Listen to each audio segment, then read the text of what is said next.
క్రీస్తునందు ప్రియమైన వారలారా, క్రీస్తు ప్రభునామం పేరట మీ అందరికీ త్రిత్వం తర్వాతి మొదటి ఆదివారం ఈ ఆదివారపు శుభాకాంక్షలు తెలియజేస్తా ఉన్నాను. ఫస్ట్ సండే ఆఫ్టర్ ట్రినిటీ ఈ ఆదివారానికి మిమ్మల్ని ఆహ్వానిస్తూ ఉన్నాను. ఈరోజు మనం చదువుకున్నటువంటి వాక్య భాగాలను మనం చూస్తే పాత నిబంధన పాఠ్యభాగంగా ద్వితీయోపదేశకాండం 6వ అధ్యాయం 4 నుంచి 13 వచనాలు మనం చదువుకున్నాం. అలాగే పత్రిక పాఠ్యభాగంగా అపోస్తుల కార్యములు 4వ అధ్యాయం 32వ వచనం నుంచి 35వ వచనం వరకు చదువుకున్నాం. సువార్త పాఠ్యభాగంగా మత్తయి సువార్త 13వ అధ్యాయం 31వ వచనం నుంచి 35వ వచనం వరకు మనం చదువుకున్నాం. ప్రియులారా, ఈరోజు మనకు ఇవ్వబడినటువంటి అంశం టాపిక్ 3 వాక్య భాగాలలో మనకు కనబడేటటువంటి అంశం గాడ్స్ గ్రేటెస్ట్ గిఫ్ట్స్, దేవుని గొప్ప బహుమానాలు అనేటటువంటి అంశం మనకు కనబడుద్ది. మూల వాక్యానికి మనం వెళితే ద్వితీయోపదేశకాండం 6వ అధ్యాయం 11వ వచనం, నీవు నింపని మంచి ద్రవ్యముల చేత నింపబడిన ఇండ్లను, నీవు త్రవ్వకపోయినను త్రవ్వబడిన బావులను, నీవు నాటని ద్రాక్ష తోటలను ఒలీవ తోటలను నీకిచ్చిన తర్వాత నీవు తిని తృప్తి పొందినప్పుడు. దేవుని యొక్క వాక్యం మనతో చెప్తుంది, ఇక్కడ ఇశ్రాయేలు ప్రజలకు దేవుడిస్తున్నటువంటి బహుమానం. అలాగే మనం క్రొత్త నిబంధన గ్రంథానికి వెళ్ళి చూస్తే విశ్వాసులకు దేవుడిస్తున్నటువంటి బహుమానం, అలాగే సంఘంలో ఉన్న విశ్వాసులు అనేకులకు ఇస్తున్నటువంటి దేవుని నామం పేరట అనేకులకు ఇస్తున్నటువంటి బహుమానాల గురించి ఈరోజు మనం చూస్తాం. ప్రియులారా, కనుక ఈరోజు వాక్య భాగం అంతా కూడా మనకి ఇదే కనపడుతుంది. బహుమానాలు, ఎలాంటి బహుమానాలు మనం అందుకుంటాం దేవుని దగ్గర నుంచి, దేవునికి మనం ఎలా కృతజ్ఞతాస్తుతులు తెలియపరచాలనేటటువంటి విషయాల మీద 3 వాక్య భాగాలు నడుస్తాయి.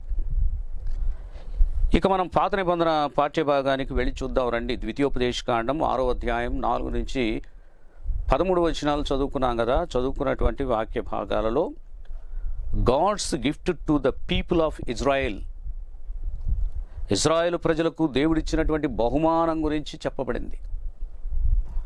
ఏంటి ఆ బహుమానం? దేవుడు అక్కడ పట్టణాలను సిద్ధపరిచాడు.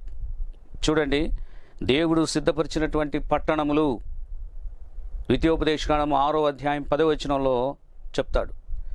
నీ దేవుడైన యెహోవా నీ పితరులైన అబ్రహాము, ఇస్సాకు, యాకోబులతో చేసిన ప్రమాణమును బట్టి నిన్ను ఆ దేశంలో ప్రవేశపెట్టి నీవు కట్టని గొప్పవగు మంచి పురములను దేవుడు నీకు ఇచ్చేస్తున్నాడు. ఐగుప్తు దాస్యత్వం నుండి ఇశ్రాయేలు ప్రజలు కానానుకు వచ్చిన తర్వాత కానానులో దేవుడు వారికి ఇస్తున్నటువంటి పట్టణాల గురించి ఇక్కడ వ్రాయబడింది.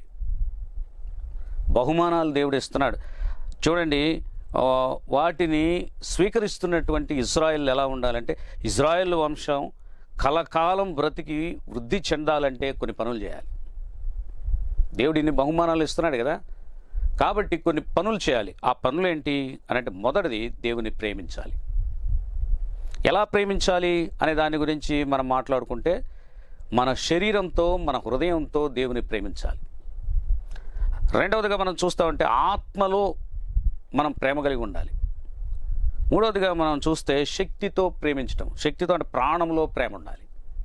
చూసారా, మన శరీరంలో మన హృదయంలో ప్రేమ ఉండాలి, మన ఆత్మలో ప్రేమ ఉండాలి, మన యొక్క ప్రాణంలో కూడా దేవుని గురించినటువంటి ప్రేమ ఉండాలి అని అక్కడ మొదటిగా తెలియజేస్తున్నట్టు కనపడుతుంది. రెండవదిగా మనం చూస్తే ఆజ్ఞలను పాటించాలి. ఇజ్రాయెల్ ప్రజలు కానాన్ దేశంలోనికి వెళితే మొదటిగా ప్రేమించడం నేర్చుకోవాలి. రెండవదిగా ఆజ్ఞలను పాటించాలి. ఆ ఆజ్ఞలను ఎక్కడ ఉండాలి అంటే, మొదటిది హృదయంలో ఉండాలి, రెండవది నువ్వు చేసే చేతి పనుల్లో ఉండాలి, మూడవది నీ నొసటి మీద ఉండాలి, నీ నుదిటి మీద ఉండాలి, నీ బ్రెయిన్లో కూడా ఉండాలి. దేవుని యొక్క ఆజ్ఞలు అలాగుండాలి. ఇంకా చెప్తున్నాడు, ఇజ్రాయేలు ప్రతి కుటుంబంలోనూ దేవుని యొక్క ఆజ్ఞలు ఉండాలి. అలాగే ఇజ్రాయేలు సమాజంలోనూ దేవుని యొక్క ఆజ్ఞలు పాటించే విధానం ఉండాలి. చూడండి, దేవుడు ఆ మాటలని చెప్పాడు. కనుక అలాగుండాలి. ఇక మూడవదిగా చెప్తున్నాడు, సమయమును వృధా చేయకండి, బాధ్యత కలిగి బోధించండి అని అంటున్నాడు. ఇశ్రాయేలు ప్రజలారా, మీరు సమయాన్ని వృధా చేసుకోవద్దు. కానాన్లో మీ పిల్లలకు బోధించండి. ఎక్కడెక్కడ బోధించాలో చెప్తున్నాడు. రండి, 3 విషయాలు మనకు చెప్పుకొచ్చాడు. ఏంటి అని అంటే, మొదటిది, ఇంట్లో కూర్చున్నప్పుడు పిల్లలకు బోధించండి. మనం మన పిల్లలకి ఇంట్లో కూర్చున్నప్పుడు బోధించలేకపోతున్నాం ప్రియులారా. దేవుని గురించి చెప్పలేకపోతున్నాం. అందుకనే పిల్లలు పాడైపోతున్నారు, పిల్లలు చెడిపోతున్నారు, పిల్లలు ఇష్టానుసారమైనటువంటి జీవితాన్ని జీవిస్తున్నారు, తల్లిదండ్రులు లెక్క చేయకుండా ఉంటున్నారు, కుటుంబ బాధ్యతలను ఏ మాత్రం కూడా వారు చుట్టలేదు, స్వీకరించటం లేదు. కనుక పిల్లలు నాశనం అవ్వకుండా ఉండాలి అని అంటే ఆధ్యాత్మిక సంబంధమైనటువంటి బోధ ఇంట్లో ఉండాలి. ఇంట్లో తల్లైనను తండ్రి అయినను పిల్లలకి ఆత్మ సంబంధమైనటువంటి బోధ చేసినప్పుడు వాళ్ళు లోకాన్ని జయిస్తారు, ఆత్మను జయించుకుంటారు. పిల్లలు అలాగుండాలి అని తెలియజేస్తూ ఉన్నాడు. రెండవది చెప్తున్నాడు, త్రోవలో నడుస్తున్నప్పుడు బోధించాలి. పిల్లల్ని నువ్వు వెంట పెట్టుకొని తీసుకువెళ్తున్నప్పుడు త్రోవలో కూడా దేవుని మాటలు చెప్పాలి. ఇంకెక్కడికి వెళ్తారండి వాళ్ళు? వాళ్ళు పాడైపోవటానికి ఏమైనా ఆస్కారం ఉందా? వాళ్ళకి ఫుల్ సెక్యూరిటీ మనం ఇచ్చేస్తున్నాం. వాళ్ళకి ఇవ్వాల్సినటువంటి భోజనం మనం పెట్టేస్తున్నాం, ఆత్మ సంబంధమైన భోజనం. ఇంకెక్కడికి తప్పిపోతారండి? వారు త్రోవలో నడుస్తున్నప్పుడు బోధించు. ఇక మూడవది చెప్తున్నాడు, వాళ్ళు పన్నుకునేటప్పుడు కూడా బోధించాలి, వారు తిరిగి లేచినప్పుడు కూడా బోధించాలి. ఇంకా తల్లిదండ్రులకి పిల్లలు విధేయులుగానే ఉంటారు కానీ తిరగబడతారండి. ఈరోజు మనం చూస్తున్నాం, తల్లిదండ్రుల్ని ప్రేమించినటువంటి పిల్లల్ని మనం చూస్తున్నాం ప్రియులరా. ఎక్కడ లోపం జరిగిందయ్యా అని అంటే, తల్లిదండ్రులు ఇద్దరు కూడా బోధించకపోవడం, పిల్లలకి ఆత్మ సంబంధమైన విషయాలు చెప్పకపోవటం వల్లనే పిల్లలు ఈరోజు ఇష్టానుసారమైనటువంటి జీవితానికి లోనైపోయారు. పూర్వపు రోజుల్లో ఎలా ఉండేదంటే, పిల్లల్ని మార్నింగ్ లేపేవాళ్ళు. మార్నింగ్ ఎర్లీ అవర్స్ అంటాం, తెల్లవారుచుండగానే పిల్లల్ని తల్లిదండ్రులు లేపేవాళ్ళు. తల్లిదండ్రులు లేచేవాళ్ళు, పిల్లలు లేచేవాళ్ళు, అందరూ తలా ఒక పని చేసేసేవాళ్ళు. పిల్లలు బడికి వెళ్ళేవాళ్ళు, వాళ్ళు ఆ పనులు చేసుకొని బడికి వెళ్ళేవాళ్ళు. తల్లిదండ్రులు ఇంట్లో పనులు చేసుకొని వాళ్ళ ఉద్యోగాలకో వాళ్ళ పనులకో వెళ్ళిపోయేవారు. కుటుంబాలు ఎంత బాగున్నాయండి! తల్లిదండ్రుల మాటలు పిల్లలు విన్నారు, పిల్లలు తల్లిదండ్రులకు విధేయులై జీవించారు. ఈరోజు ఆ వాతావరణం ఉందా? ఆ వాతావరణం మనకు కనపట్టలేదు. మీరు గమనిస్తే తల్లి పిల్లలకి సరైనటువంటి బాధ్యతను తీసుకోవాలి, బాధ్యత కలిగినటువంటి తల్లిగా వ్యవహరించాలి. దేవుని యొక్క వాక్య భాగం చెప్తుంది పిల్లలు, బాధ్యత కలిగిన తల్లిగా ఉండాలి. తల్లి ముఖ్యమైనటువంటి పాత్ర అన్నమాట. బిడ్డ చనువు ఎవరి దగ్గర ఎక్కువ తీసుకుంటాడంటే తండ్రి కంటే తల్లి దగ్గరే ఎక్కువ తీసుకుంటాడు. అందుకని తల్లి వారికి మంచి పద్ధతులు నేర్పాలి. పిల్లల్ని హాస్టల్లో పెడుతున్నాం, హాస్టల్కి వెళ్తారు, వాళ్ళు సెలవులకి ఇంటికి వస్తారు, తల్లి పనులు నేర్పదు. తండ్రి అంటాడు, వాళ్ళని లేపు, పని నేర్పించు అని అంటాడు. నేర్చుకోరు వాళ్ళు. తల్లి ఏమని అంటుందంటే, వాళ్ళు అలసిపోయి వచ్చారు, హాస్టల్కి పోయి వచ్చారు, హాస్టల్లో ఉంటున్నారు, ఏదో 10 రోజులు సెలవులు వచ్చినాయి, ఈ 10 రోజులే కదా ఇంట్లో ఉండేది, వాళ్ళు చేసి పెట్టేది ఏంటి అని అంటుంది. వాళ్ళని అసలు ఎట్టి పరిస్థితుల్లో కూడా పిల్లల్ని నిర్లక్ష్య జీవితానికి లోన్ చేయకూడదు. నిర్లక్ష్యం అనేది వారిలోనికి వచ్చింది అంటే మాత్రం వాళ్ళు జీవితంలో తప్పకుండా ఓడిపోతారు. తల్లిదండ్రుల్ని ప్రేమించే విషయంలో ఓడిపోతారు. తల్లిదండ్రుల్ని ప్రేమించాలి అని అంటే బిడ్డలకు కొన్ని బాధ్యతలను మనం ఇవ్వాలి. ఇంకా చదువుకుంటున్నారని వారిని ఇంట్లో పనులు పురమాయించకుండా ఉండడం అనేది చాలా తప్పు. పూర్వీకులందరూ చదువుకుంటానే పనులు చేశారు. వీధి లైట్ల కింద చదువుకొని గొప్ప జ్ఞానులైనటువంటి వారు ఉన్నారు. తల్లిదండ్రులకు సేవ చేసుకుంటూనే ఎంతోమంది గొప్ప జ్ఞానులు అయ్యారు. రిక్షా దొక్కుంటూ జ్ఞానులు అయ్యారు. ఇంట్లో పనులు చేసుకుంటూ ఎండాకాలం సెలవులు వస్తే పొలం పనులకు వెళ్ళి ఏదో ఆ పొలం పనుల్లో చాకిరీ చేసి తమకు తగినటువంటిది ఏదో చేసి అమ్మా నాన్న యొక్క కష్టాలలో పొందినటువంటి బిడ్డలు ఉన్నారు. ప్రేమ చల్లారదు, అక్కడ ప్రేమ చల్లారదు. ఉన్నతమైనటువంటి కుటుంబాలలో కూడా ప్రేమ చల్లారకుండా ఉండాలి అని అంటే పిల్లలకి మనం తగు రీతిలో శ్రద్ధను చూపించాలి. అందుకనే తల్లి అసలు వెనకేసుకు రాకూడదు. పిల్లలకు పని చెప్పాలి. ముఖ్యంగా కుమార్తెలకు పని నేర్పించాలి, బాధ్యత అది. కనుక ఈరోజు చిన్నాభిన్నం అవుతున్న యవనస్తుల యొక్క కుటుంబాలు, వారికి వివాహం అయిన తర్వాత సరైనటువంటి అండర్స్టాండింగ్ లేకుండా ఈ పనుల ఒత్తిడి ఎక్కువైపోయిందని భార్య భర్తల మధ్య చికాకు వాతావరణం ఏర్పడి ఈరోజు 100కి 90% కుటుంబాలు ఫెయిల్ అవుతున్నాయంటే కారణం అదే. అర్థం చేసుకోలేకపోవడం అనేదే కారణం. ఈరోజు దరిదాపు 100% మంది బయటికి వెళ్ళి కూరలు తెచ్చుకొని తింటున్నారు. ఇంట్లో వండుకోలేకపోతున్నారు. మంచి ఆహారం ఫ్రెష్గా వండుకోలేకపోతున్నారు. కారణం ఏంటంటే విసుగు, చికాకు. పూర్వీకులు చేసిన పనిలో ఈరోజు మనం చేస్తున్నటువంటి పని చాలా తక్కువ. కనుక బిడ్డలకు సరైనటువంటి బోధ లేదు. తల్లి సరైనటువంటి బోధ వారికి ఇవ్వలేదు. ఇస్తే బాగుండేది, కుటుంబం బాగుండేది, పిల్లలు బాగుండేవాళ్ళు. ప్రియులరా, పిల్లలు కోట్ల సంపాదన కలిగి ఉంటే సంతోషించడం కాదు, పిల్లలు ప్రేమ కలిగి ఉంటే తల్లిదండ్రులు సంతోషించాలి. ఇప్పుడు వాడు కోట్లు సంపాదించినా తల్లిదండ్రులు చూడకపోతే ఏం ప్రయోజనం? ప్రయోజనం ఏమైనా ఉందా మీరు చెప్పండి? ప్రయోజనం లేదు. వాడు కోట్లు సంపాదించినా తల్లిదండ్రులను ప్రేమిస్తేనే ప్రయోజనం. వాడు కోట్లు సంపాదించి తల్లిదండ్రులను విడిచిపెడితే, తల్లిదండ్రులను దిక్కులేని వాళ్ళగా చేస్తే, అనాథలుగా చేసేస్తే ప్రయోజనం ఏంటి?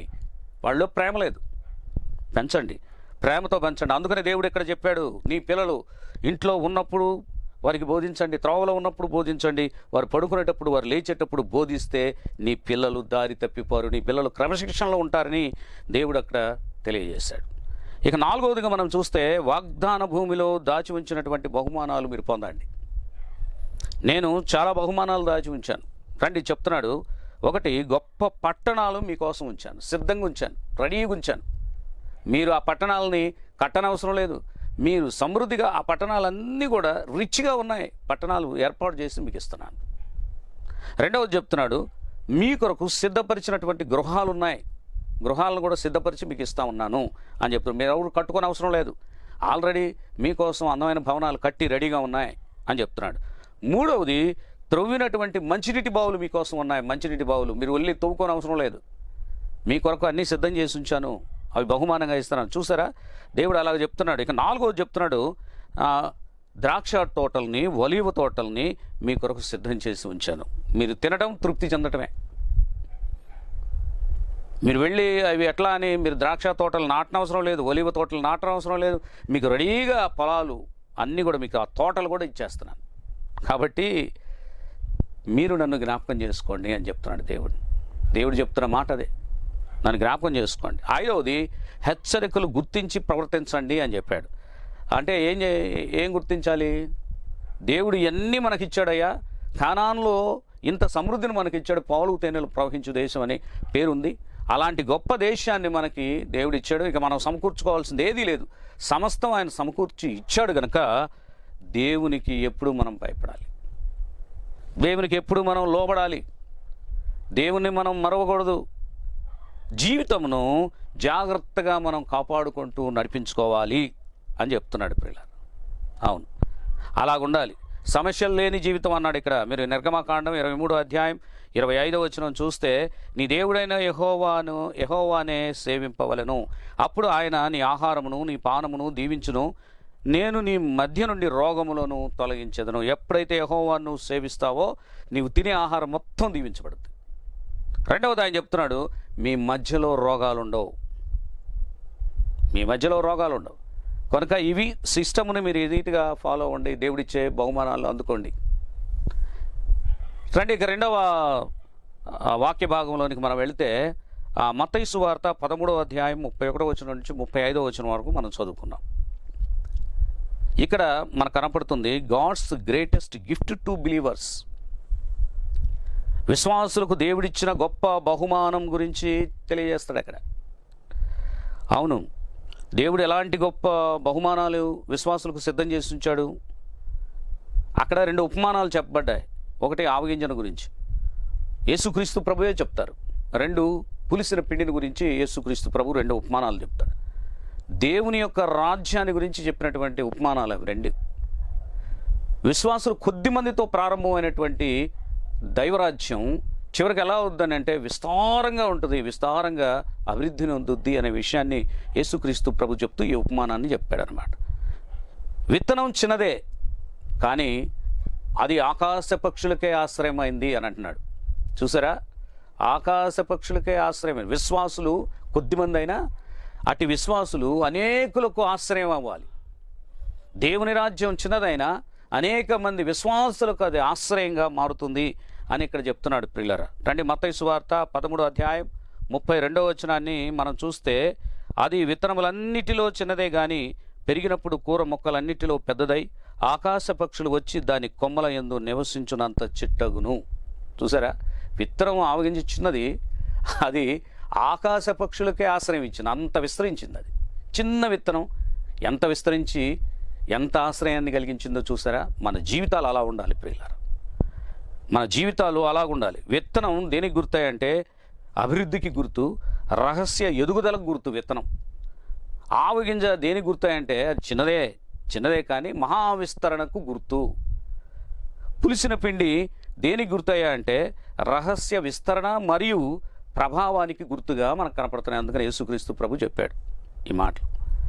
ఆవగింజ ఎదుగుదలను చూపిస్తుంది, పులిసిన పిండి మార్పును చూపిస్తుంది. క్రైస్తవుల్లో, క్రీస్తును ఎరిగినటువంటి విశ్వాసుల్లో ఎదుగుదల ఉండాలి. క్రీస్తును ఎరిగిన విశ్వాసుల్లో ఇంకా ఏమి ఉండాలంటే మార్పు ఉండాలి. దేవుడు చెప్పినటువంటి మాట అన్నమాట ఇది. దానియేలు గ్రంథం 4వ అధ్యాయం 10వ వచనం నుంచి 12వ వచనం వరకు మనం చదివితే చాలా చక్కగా ఉంది. అక్కడ నేను నా పడక మీద పరుండి ఉండగా నాకు ఈ దర్శనములు కలిగెను. నేను చూడగా భూమి మధ్యను మిగుల ఎత్తుగల ఒక చెట్టు కనబడెను. ఆ చెట్టు వృద్ధి పొంది బ్రహ్మాండమైనదాయను, దాని పై కొమ్మలు ఆకాశమున కంటునంత ఎత్తుగాను, దాని ఆకారము భూతలమంత విశాలముగాను ఉండెను. దాని ఆకులు సొగసుగాను, దాని పండ్లు విస్తారముగాను కనబడెను. అందులో సమస్త జీవ కోట్లకు చాలునంత ఆహారముడెను. దాని నీడను అడవి జంతువులను పండుకునెను. దాని కొమ్మలలో ఆకాశ పక్షులు కూర్చుండెను. సకల మనుషులకు చాలునంత ఆహారము దాని అందుండెను. విత్తనం, చిన్న విత్తనం పెద్ద చెట్టు అయిపోయి ఎంతమందికి ఆశ్రయమైందో చూడండి, ఎంతమందికి ఆశ్రయమైందో, ఎంత ఎత్తు పెరిగిందో, ఎంత విశాలంగా అది మరి తన ఆకుల్ని కొమ్మల్ని వేసిందో మీరు చూడండి. కనుక దాని పండ్లు ఎలా ఉన్నాయి అని అంటే చూడండి, విస్తారంగా ఉన్నాయి. దాని ఆకులు సొగసుగా ఉన్నాయని చెప్తున్నాడు. అలా ఉండాలండి క్రైస్తవ జీవితం అలా ఉండాలి. అది నీడనిస్తూ ఉంది, అడవి జంతువులకు నీడనిస్తూ ఉంది. అవి వస్తున్నాయి, పండుకుంటున్నాయి. దాని కొమ్మల మీద ఆకాశ పక్షులు కూర్చుంటున్నాయి. సకల మనుష్యులు కూడా వచ్చి చాలునంత ఆహారం తీసుకొని తింటూ ఉన్నారు. చూసారా జీవితం ఎలా ఉందో? అలాగుండాలండి క్రైస్తవుడు అంటే. నాశనం చేసేవాడు కాదు, ఇతరులను నాశనం చేసేవాడు కాదు. అలాగుండాలి క్రైస్తవుడు అంటే. దేవుని యొక్క రాజ్యం అలాగు విస్తరిస్తుంది. నిజమైన విశ్వాసులతో, నిజమైనటువంటి క్రైస్తవులతో, నిజమైన నమ్మకస్తులతో, నిజమైన ప్రార్థనాపరులతో అలాగు విస్తరిస్తుంది అని ఇక్కడ తెలియజేస్తూ ఉన్నాడు ప్రియులారా. అర్థమైంది కదా? కనుక చూడండి, లూకా సువార్త 12వ అధ్యాయం 32వ వచనంలో మంద చిన్నదైనా దైవరాజ్యాన్ని సంపాదించింది అని చెప్తున్నాడు. చదువుతాను రండి. చిన్న మంద భయపడుకుడి, మీకు రాజ్యము అనుగ్రహించుటకు మీ తండ్రికి ఇష్టమై ఉన్నది. మనం దేవునికి ఇష్టలుగా ఉండాలి ప్రియులరా. అప్పుడు దేవుడు బహుమానంగా దేన్ని ఇస్తాడంట? ఆయన రాజ్యాన్ని ఇస్తాడు మనకి. మరి ఇష్టంగా ఉందామా? ఇష్టంగా ఉండి దేవుని రాజ్యం అనే బహుమానాన్ని అందుకుందామా? ఓకే. ఇశ్రాయేలు ప్రజలు చూసారు, అక్కడ ఏమందుకున్నారు? కానానును బహుమానంగా అందుకున్నారు. ఇక్కడ మనం దేవుని యందు విశ్వాసం ఉంచి ఏమందుకోవాలంటే దేవుని రాజ్యాన్ని బహుమానంగా అందుకోవాలి. ఇక మూడవది మనం చూస్తే అపోస్తుల కార్యముల గ్రంథం 4వ అధ్యాయం 32వ వచనం నుంచి 35వ వచనం వరకు మనం చదువుకున్నాం. అక్కడ మనకు బాగా కనపడుతుంది, unity is a great gift from God. ఏకతత్వం దేవుడిచ్చినటువంటి గొప్ప బహుమానం అని చెప్పబడింది. అర్థమైంది కదా? కనుక ఈ విషయాన్ని కూడా మీరు జ్ఞాపకం చేసుకోండి. ఈరోజు చాలా బాగుంటుంది. అపోస్తుల కార్యముల గ్రంథంలో చాలా చక్కని విషయాలు దేవుడు చెప్తాడు. ఇప్పుడు మొదట కానాను దేవుడు గిఫ్ట్గా ఇచ్చాడు, అవును కదా? అక్కడ ఏమని చెప్పాడు? పట్టణాలు ఇచ్చేశాడు, వాళ్ళకి త్రవ్వనటువంటి బావులు ఇచ్చాడు, కట్టనటువంటి ఇళ్ళు ఇచ్చేశాడు, అలాగే వేగినటువంటి తోటలు ఇచ్చేశాడు. వారికి అన్నీ ఇచ్చి, సమృద్ధినిచ్చి, బహుమానంగా ఇవన్నీ ఇచ్చి నన్ను సేవించండి, కొనియాడి కనపరచండి అని చెప్పాడు. రెండవదిగా మనం చూస్తే విశ్వాసులు కొద్దిమంది అయినా, పాపిస్టులు ఎక్కువ మంది అయినా, విశ్వాసులు ఇదిగో విస్తరిస్తారు, వారందరికీ నేను ఇచ్చేటటువంటి గిఫ్ట్ దైవరాజ్యం అని చెప్పాడు. మూడవది మనం చూస్తే ప్రియులరా, విశ్వాసులు ఇచ్చేటటువంటి బహుమానాల గురించి మాట్లాడుతున్నాడు. విశ్వాసులు ఇచ్చే బహుమానం చూసారా? మనం ఎప్పుడైతే దేవునిలోనికి వస్తామో, దేవుని నామం పేరిట జీవించడానికి ఇష్టపడతామో, అప్పుడు మనం కూడా బహుమానాలు ఇవ్వడానికి రెడీ అవుతాం, సిద్ధమవుతాం. రండి, ఇక్కడ సహవాసము అండ్ ఫెలోషిప్, ఫెలోషిప్, సహవాసం. అపోస్తల కార్యముల గ్రంథం 4:32 విశ్వసించిన వారందరూ ఏక హృదయమును ఏకాత్మయు గలవారై ఉండిరి. ఎవడనూ తన కలిగిన వాటిలో ఏదియు తనదని అనుకొనలేదు. వారికి కలిగినదంతయు వారికి సమిష్టిగా ఉండెను. చూసారా?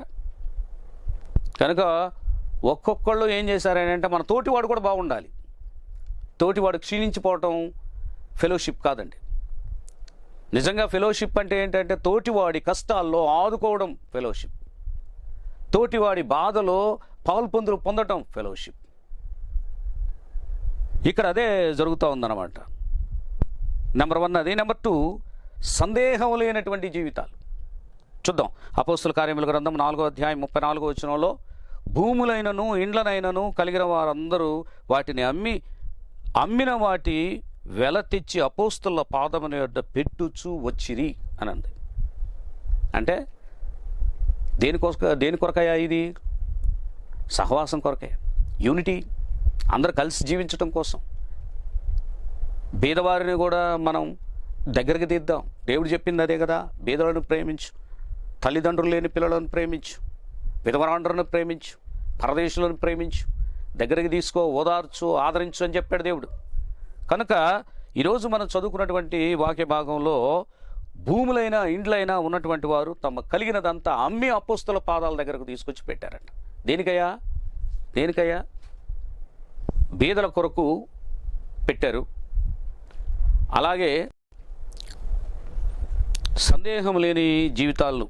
నిజంగా మనం అపోస్తల కార్యముల గ్రంథం 4:34 చూస్తాం. భూములైనను ఇండ్లనైనను కలిగిన వారందరూ వాటిని అమ్మిన వాటి వెల తెచ్చి అపోస్తల పాదముల యొద్ద పెట్టుచూ వచ్చిరి. నిజంగా ఎంత గొప్ప మనస్సు అండి అది, ఎంత గొప్ప మనస్సు చూడండి. వాళ్ళు పోయి భూములు అమ్మి, ఇళ్ళు అమ్మేసి, వాళ్ళకి కలిగిన సమస్తమును అమ్మి సమానంగా పంచుదాం, అందరికీ పంచుదాం అన్నారంటే అస్సలు ఇందులో ఎంత గొప్ప విషయం దాగింది. ఈ రోజుల్లో అట్లా చేసేవాళ్ళు ఎవరైనా ఉన్నారా? వాళ్ళు ఈ డబ్బును తీసుకొచ్చి ఏం చేశారు అని అంటే కొంత బీదలకు, మరీ బీదలైనటువంటి వారికి పంచారు. రెండవది వాళ్ళు ఏం చేశారంటే సంఘాలను కట్టారు, చర్చిల్ని నిర్మాణం చేశారు. ఈరోజు చర్చి నిర్మాణం కోసం ఎవరైనా దైవజనుడు అయా నిర్మాణం చేయబోతున్నామంటే సంఘస్థులు పరిగెత్తున్నారు. దేవుడు మనకు కావలసినంత ఇచ్చాడండి, కానీ దైవ నిర్మాణం కోసం, దేవుని సన్నిధిని నిర్మించటం కోసం ఏదైనా అడిగినప్పుడు బాధ్యత లేకుండా పరిగెత్తున్నటువంటి వారు ఎంతోమంది ఉన్నారు. అయ్యో దైవజనుడు వస్తున్నాడు, చర్చి కన్స్ట్రక్షన్ అంట, కట్టబోతున్నారంట అని పరిగెత్తున్నటువంటి వారు ఉన్నారు. పూర్వపు రోజుల్లో ఏం చేశారో తెలుసునా? నిజమైనటువంటి క్రైస్తవ సంఘం, క్రీస్తును ఎరిగినటువంటి వారు, వాళ్ళలో ఉన్న ప్రేమ ఎంత గొప్పదో చూడండి. వాళ్ళు దేవుడిచ్చినటువంటి బహుమతులు అన్నీ పొందుకున్నటువంటి వీళ్ళు ఏం చేశారంటే, మనం బహుమతులు పొందుకున్నాం కాబట్టి దేవుడిచ్చిన ఈ బహుమానాలను మనం కొంతమందికి షేర్ చేద్దామని వాళ్ళు పంచారు. ఇప్పుడు అసలు పంచడమే పోయింది. ఎవడు కూడా దాచుకోవటమే సరిపోయింది. ఎవరి కుటుంబాలు కూడా ఖర్చు చేసుకోవటమే సరిపోయింది. చాలటం లేదు, ఎంత వచ్చినా చాలటం లేదు. కారణం మన నీడ్స్ ఎక్కువైపోయినాయి, ఇష్టానుసారమైనటువంటి జీవితం ఎక్కువైంది. క్రైస్తవులకే, క్రీస్తుని నమ్మిన వారికే ఎక్కువైపోయింది. కనుక ఎలా ఇస్తాం? దేవుని సేవకి ఇవ్వలేం, దేవుని యొక్క నామాన్ని మనం గణపరచడానికి మనం ఇవ్వలేం, దేవాలయానికి మనం ఇవ్వలేం, మనసు నొచ్చుకుంటాం. దేవునికి ఇవ్వాలంటే మనసు కష్టపెట్టుకుంటాం, బీదవాడికి ఇవ్వాలంటే కష్టపెట్టుకుంటాం మన మనస్సుని. నిజంగా ప్రియులారా, వాళ్ళు అపోస్తుల పాదాల దగ్గర పెట్టారంట. మనమైతే ఏదిరా పాదిరి గారు పద్దాకులు డబ్బులు అడుగుతాడు ఏంటని చర్చ్ అంటాడు, అది అంటాడు అని. నిజంగా దేవాలయం నిర్మించేటప్పుడు ఆ నిర్మాణం కోసం మీ గుప్పెలు విప్పడం కూడా చాలా అవసరం. ఇప్పుడు దైవజనుల మీద తిరగబడేటటువంటి వాళ్ళు ఉన్నారు, విమర్శకులు ఉన్నారు.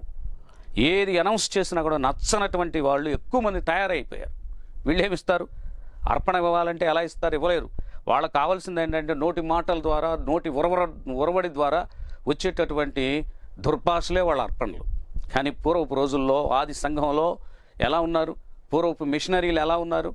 వాళ్ళు దేశానికి వచ్చి దేవుని గురించి మనకు తెలియపరిచి, మనకు వస్త్రం ఇచ్చి, మనకు తిండి ఇచ్చి, మనకు ఒక బ్రతుకు, నిజంగా ఒక మంచి లైఫ్ గురించి వాళ్ళు నేర్పించారు. పిల్లరా, ఒక పద్ధతిని నేర్పించారు, దైవం ఏంటో తెలియజేశారు. కానీ ఈ రోజుల్లో మనకున్నటువంటి సేవకులు ఎట్లా ఉన్నారంటే సైతానుల్లాగా తయారైపోయారు. దోచుకోవటం ఎక్కువైపోయింది. పూర్వీకులు సేవకులైనటువంటి వారు అనేక దేశాల నుంచి వచ్చి వాళ్ళు కష్టాలు పడి, వాళ్ళు ఇబ్బందులు పడి మనకొక సిస్టమ్ నేర్పించారు, మనకొక పద్ధతిని నేర్పించారు. అది మర్చిపోయాం. మనకొక పద్ధతి, మనకొక వెలుగునిచ్చారు వాళ్ళు. అది మర్చిపోయాం ప్రియులారా. చూడండి, అక్కడ వారు వెలుగుతో నింపబడి ఇతరులకు వెలుగు ఇవ్వడం కోసం వాళ్ళు చేసిన త్యాగాలు, ఆది క్రైస్తవ సంఘం చేసిన త్యాగాలు. వాళ్ళు ఇళ్ళు అమ్మారు, స్థలాలు అమ్మారు, సమస్తం అమ్మి తీసుకొచ్చి పాదాల దగ్గర, అపోస్తుల పాదాల దగ్గర పెట్టారంట. అక్కరలో ఉన్న వారికి సహాయపడ్డారు వారు. అపోస్తుల కార్యముల గ్రంథం 4వ అధ్యాయం 35వ వచనం చదవండి. వారు ప్రతివానికి వాని అక్కర కొలది పంచిపెట్టిరి కనుక వారిలో ఎవరికి కొదవ లేకపోయెను. బైబిల్లో ఎంత చక్కగా వ్రాయబడింది. ఎవరికి కొదవలేదంట. అసలు ఈ రోజుల్లో అట్లా చేసేవాళ్ళు ఎవరైనా ఉన్నారా? క్రైస్తవుల సంగతే మాట్లాడు, ఇతరుల సంగతి మనకొద్దు. క్రీస్తును ఎరిగిన వారు అలా ఎవరైనా ఉన్నారా? ఎవరి స్వార్థం వాళ్ళదే. అంతే. దేవుడు చాలా విషయాలు మనకు బయలుపరుస్తూ ఉంటాడు. కానీ అవన్నీ వినం. మనం చేయాల్సిన పనులు చాలా ఉన్నాయి. అవన్నీ వదిలిపెడతాం. ప్రార్థన చేస్తాం, ఉపవాసం అంటాం, ప్రార్థన చేస్తాం, ఒకరిని కరుణించాం, ఒకరిని ప్రేమించాం. కనుక ఇలాగా ఉంటాయి మన జీవితాలు. సందేహాలతో, అబద్ధాలతో నిండినటువంటి జీవితాలు కూడా మనకు కనపడతాయి. అపోస్తుల కార్యముల గ్రంథం 5వ అధ్యాయం 3వ వచనంలో సందేహాలతో, అబద్ధాలతో నింపబడిన జీవితాలు. రండి చూద్దాం. అప్పుడు పేతురు, అననీయ, నీ భూమి వెలలో కొంత దాచుకొని పరిశుద్ధాత్మను మోసపుచ్చుటకు సాతాను ఎందుకు నీ హృదయమును ప్రేరేపించెను? 4వ వచనం. అది నీ వద్దనున్నప్పుడు నీదే కదా, అమ్మిన పిమ్మట అది నీ వశమై ఉండలేదా? ఎందుకు ఈ సంగతి నీ హృదయములో ఉద్దేశించుకున్నావు? నీవు మనుషులతో కాదు దేవునితోనే అబద్ధమాడితివని వానితో చెప్పాను. 5వ వచనం. అననీయ ఈ మాటలు వినుచూనే పడి ప్రాణం విడవగా వినిన వారందరికీ మిగుల భయము కలిగను. పూర్వం అట్టుంది. నీది సొమ్ము, అమ్మాలనుకుంటే అమ్మి, దేవునికి ఇవ్వాలంటే ఇచ్చేయి. మనసులో ఒకటి పెట్టుకొని పైకి నటిస్తారు. చాలామంది క్రైస్తవుల్లో ఉన్న బుద్ధులు ఇవే. మనసులో ఒకటి ఉంటుంది, బయటకు ఒకటి ఉంటుంది. ఎందుకు ఇవ్వాలా? నేను నా పిల్లల కోసం, నా కోసం కష్టపడి సంపాదించుకున్న సంపాదన దేవునికి ఎందుకు ఇవ్వాలా? అయ్యా, దేవుడు నీ ప్రాణాన్ని కాపాడాడు, నీ శరీరాన్ని కాపాడు, నీ ఆత్మను కాపాడుతున్నాడు. తెలుసురా నీకు? ప్రతిరోజు నీకు ఇస్తున్నాడు, ప్రతి నిమిషం నీకు ఇస్తున్నాడు, ప్రతి సెకండ్ నీకు ఇస్తున్నాడు. సంవత్సరాలు దేవుని వలన వస్తున్నాయి. నువ్వు ప్రాణాన్ని కాపాడుకోవాలంటే కాపాడుకోలేవు. దేవుడు నిన్ను అలాగ ఉంచాడు. నువ్వు కృతజ్ఞత కలిగి ఉండాలయ్యా. థ్యాంక్స్ చెప్పాలి. ఒకటి మేలు చేస్తే మేలు చేసినందుకు చూస్తా ఇట్టబోతావా? థ్యాంక్స్ చెప్తావా? థ్యాంక్స్ చెప్పాలి. థ్యాంక్స్ చెప్పడంలోనే గౌరవం ఉంది, మర్యాద అది. కనుక అలా చెప్పకుండా వెళ్ళిపోతానంటే ప్రయోజనం ఏమీ లేదు. అబద్ధమాడి అడిగిన చూడండి, అబద్ధమాడు పెదవులు యెహోవాకు హేయములని వ్రాయబడింది. కనుక ఆయన అమ్మాడు, ఆయనదేగా. ఆయన అమ్మి అలాగూ వచ్చి అబద్ధమాడినందువల్ల, ఎవరితో? పేతురుతో కాదు అబద్ధమాడింది, దేవునితో అబద్ధమాడినందుకు శిక్ష, మరణ శిక్ష. అంత భయంకరంగా ఉంది, అంత భయంకరంగా ఉంది. దేవునితో అబద్ధమాడుతూ ఆయనే అన్నీ ఇచ్చేది. చూడండి, దశమ భాగమును గుర్తించినటువంటి జీవితాలు కొన్ని ఉన్నాయి. లేవియాకాండం 27వ అధ్యాయం 30వ వచనంలో గుర్తించిన జీవితం ఉంది. చూద్దాం. భూధాన్యములలోనేమి, వృక్ష ఫలములలోనేమి, భూఫలములన్నిటిలో దశమ భాగం యెహోవా సొమ్ము, అది యెహోవాకు ప్రతిష్ఠితమగును అని చెప్పాడు.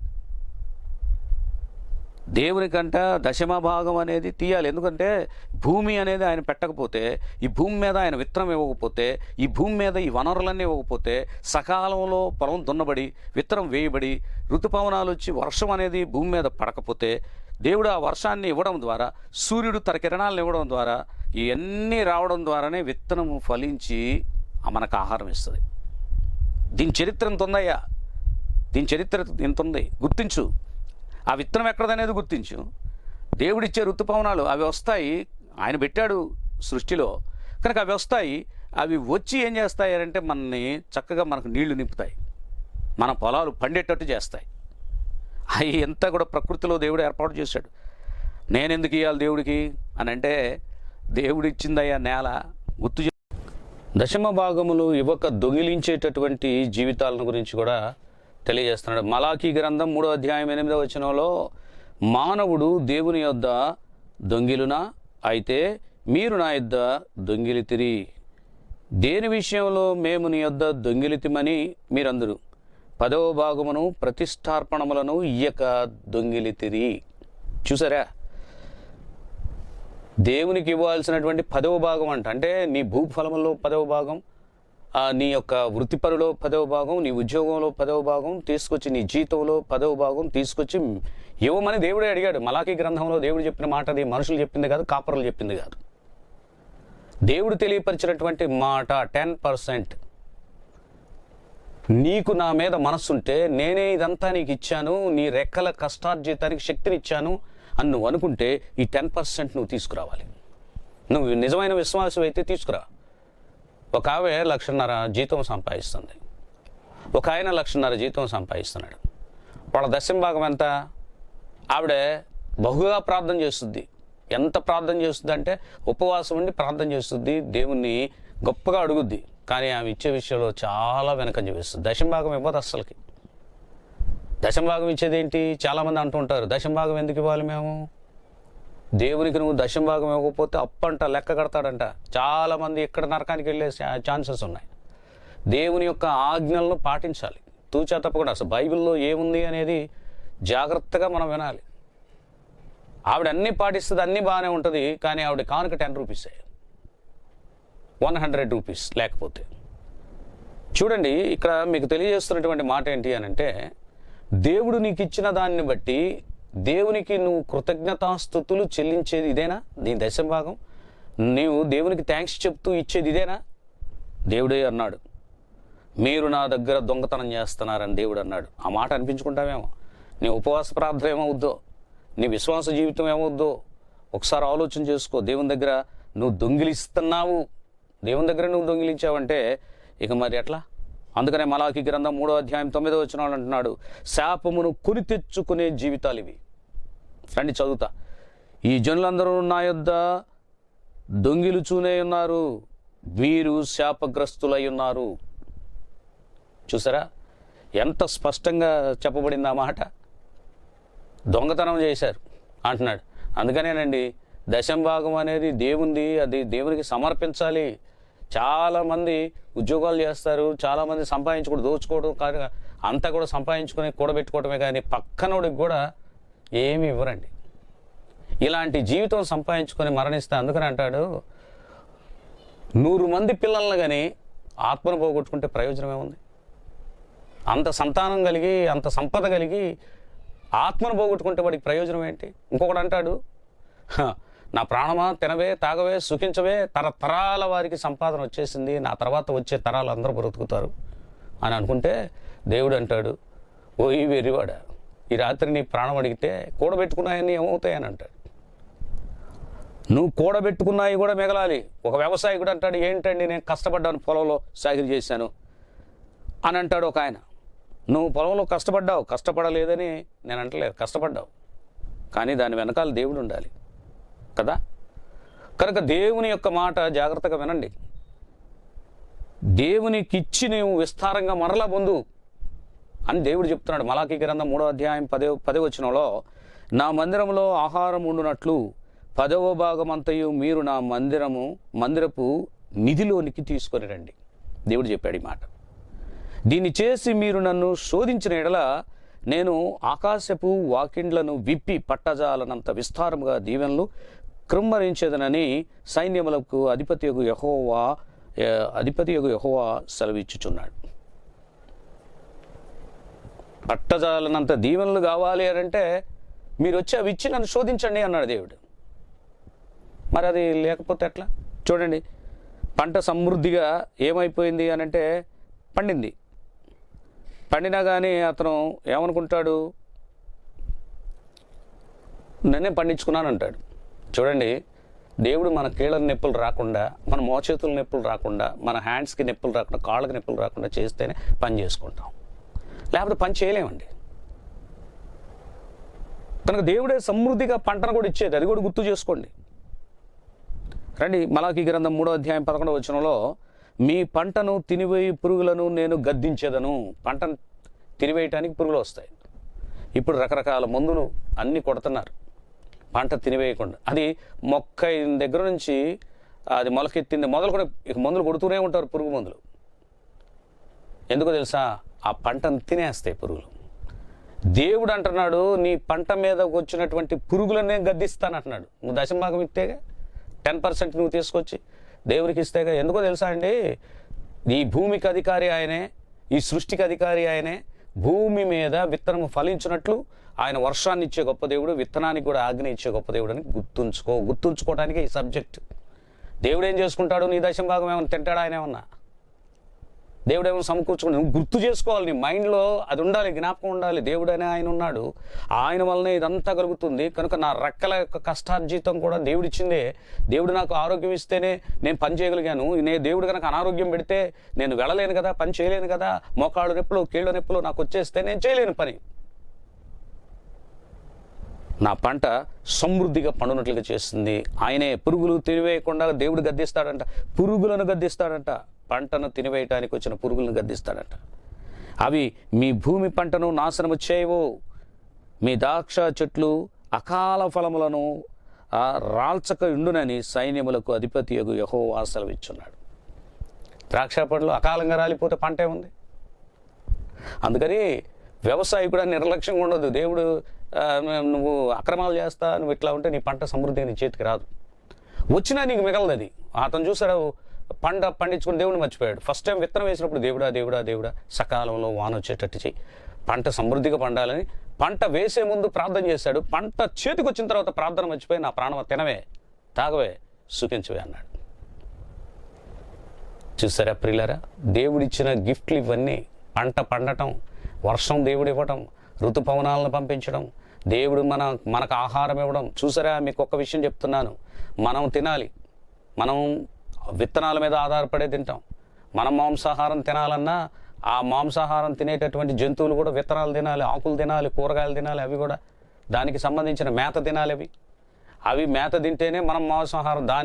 అది తిన్న తర్వాత, అది ఎదిగిన తర్వాత దాని మాంసం మనం తినాలనుకుంటే మనం తింటాం.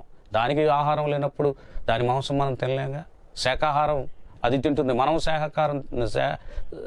మనం ఆహారం తింటాం. కనుక మాంసాహారాన్ని సేవించేటటువంటి క్రూరమైనటువంటి మృగాలు కూడా శాకాహారం తీసుకుంటున్నటువంటి జంతువుల మీద ఆధారపడాలి. వాటిని తింటేనే ఇవి బ్రతుకుతాయి. మనం శాకాహారం, మాంసాహారం రెండు తీసుకుంటేనే మనం బ్రతుకుతాం. డబ్బులు తినేరు కదండి, వస్తువులు తినేరు కదండి. అసలు విత్తనమే లేకపోతే, నీళ్ళే లేకపోతే ఏంటండి పరిస్థితి? ఈ ఎండాకాలం వేడికి తట్టుకోలేక పరిగెత్తిన సందర్భాలను ఎక్కడ చల్లదనం ఎక్కడ ఉంది కానీ చెట్ల కిందకి, గాలి లేక చెమటొచ్చి ఇబ్బందులు పడిన పరిస్థితులు ఉన్నాయి. దేవుడిచ్చిన గిఫ్ట్ అండి గాలి, వెలుతురు, నీరు. దేవుడిచ్చిన గిఫ్ట్ ఈ ప్రకృతి, ఈ నేల, ఈ ఆకాశం, ఈ సృష్టి యావత్తు దేవుడు మనకు గిఫ్ట్గా ఇచ్చాడు. కనుక దేవుని జ్ఞాపకం చేసుకోవడం మన వంతు. జ్ఞాపకం చేసుకోండి.